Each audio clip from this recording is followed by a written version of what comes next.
الدكتور ضياء العوضي الله يرحمه قبل ما يتوفى كان منزل فيديو بيقول فيه ان هو بيقعد ايام لا بياكل ولا يشرب، ولو عطش جدا بيشرب نص كوبايه ميه في اليوم.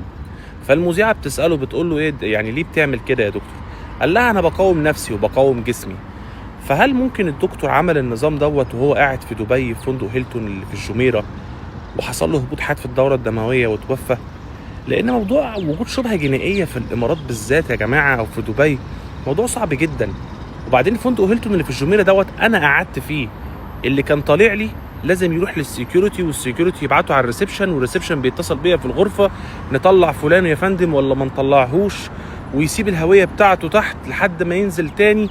فموضوع صعب جدا يا جماعه. انا بقول لكم انا قعدت في فندق هيلتون اللي في الجميره، لكن مفيش انسان طبيعي يقعد يوم كامل ما يتغداش. انا لو ما اتغديتش في اليوم يا جماعه بيجيلي صداع وبحس ان روحي رايحه مني وخلاص انا بودع. الله يرحمه. ولكن انا بقول لكم بنسبه 80% هو السبب ده يا جماعه، او ممكن يكون هو طبق النظام دوت وكل حاجه هتظهر. وربنا يرحمه يا رب ويصبر اهله وزوجته واولاده ان شاء الله. السلام عليكم.